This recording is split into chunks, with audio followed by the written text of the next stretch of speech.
जब भी हम दुनिया के खत्म होने के बारे में सोचते हैं तो ज्यादातर लोगों के दिमाग में बाइबल की एक खास, थोड़ी रहस्यमयी किताब आती है। पर क्या हो अगर मैं कहूं कि असली कहानी तो सदियों पहले ही शुरू हो गई थी। दुनिया के अंत की भविष्यवाणी सिर्फ एक किताब में नहीं है, बल्कि ये तो एक ऐसा धागा है जो पूरी बाइबल में बुना हुआ है। तो सवाल ये उठता है कि क्यों न सीधे बाइबल की आखिरी किताब यानी प्रकाशित वाक्य को ही पढ़ लें। देखिए, इसकी वजह सीधी सी है, क्योंकि अंत की कहानी वहां से शुरू नहीं होती।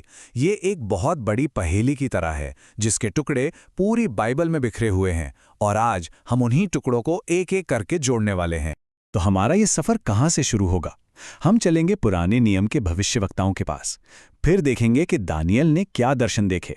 वहां से हम आगे बढ़कर यीशु के दिए हुए संकेतों को समझेंगे, और फिर प्रकाशित वाक्य की किताब के रहस्यों को खोलेंगे, जो हमें सीधे राजा की वापसी और एक बिल्कुल नई शुरुआत तक ले जाएगी। अगर हमें अंत को समझना है तो जानते हैं हमें कहाँ जाना होगा? बिल्कुल शुरुआत में, यहां तक कि यीशु के जन्म से भी सैकड़ों साल पहले। यहां हमें भविष्यवक्ताओं की एक पूरी लाइन मिलती है, जिनकी आवाजें अलग अलग होते हुए भी मिलकर एक बहुत बड़ी कहानी सुनाती हैं। सोचकर देखिए, ये कितना कमाल है। अलग अलग समय में अलग अलग लोगों ने एक ही भविष्य की तस्वीर के हिस्से देखे। दानियल ने क्या देखा? एक आने वाली ग्लोबल सरकार और उसके लीडर को। जकरिया ने यरूशलेम पर होने वाली एक बड़ी जंग को देखा। यहेजकेल ने देशों के बीच एक आखिरी लड़ाई के बारे में बताया। यशाया ने प्रभु के महान दिन का ऐलान किया, और योएल ने सूरज, चांद और सितारों में होने वाले बदलावों के बारे में बताया। ये सब अलग अलग धागे हैं जो मिलकर एक ही तस्वीर बनाते हैं।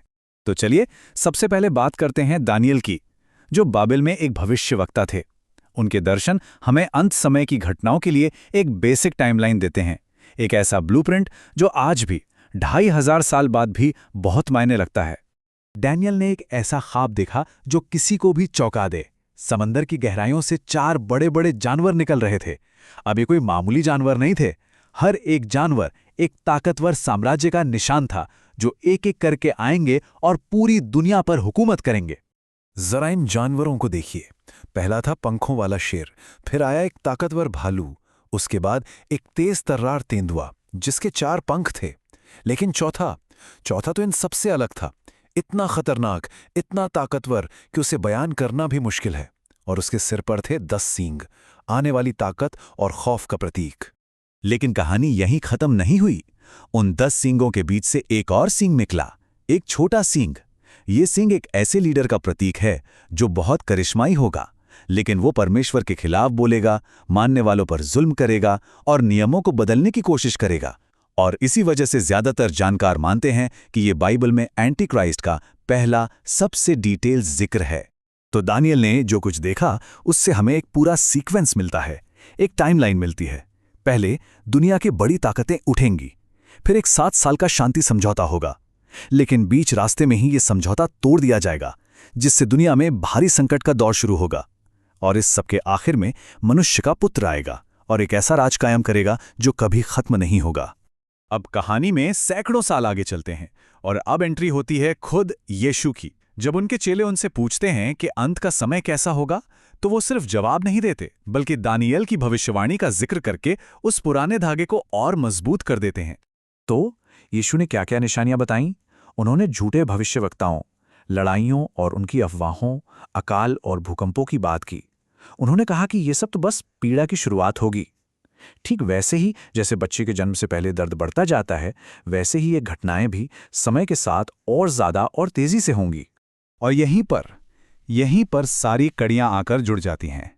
यीशु सीधे सीधे दानियल की भविष्यवाणी का जिक्र करते हैं।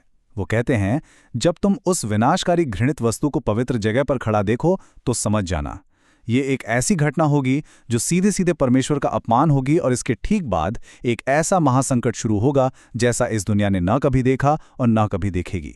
और यीशु की यही चेतावनी हमें सीधे ले चलती है बाइबल की आखिरी किताब प्रकाशित वाक्य तक। ये मानो सारी भविष्यवाणियों का क्लाइमैक्स है, जो सभी पुराने धागों को एक साथ लाकर अंत के समय की एक पूरी डिटेल्ड और ड्रामाई तस्वीर हमारे सामने रखती है। तो प्रकाशित वाक्य हमें एक किरदार से मिलवाता है जिसे जानवर कहा गया है। ये दानियल के जानवरों का मिला जुला रूप है, जो एक आखिरी ग्लोबल पावर का प्रतीक है।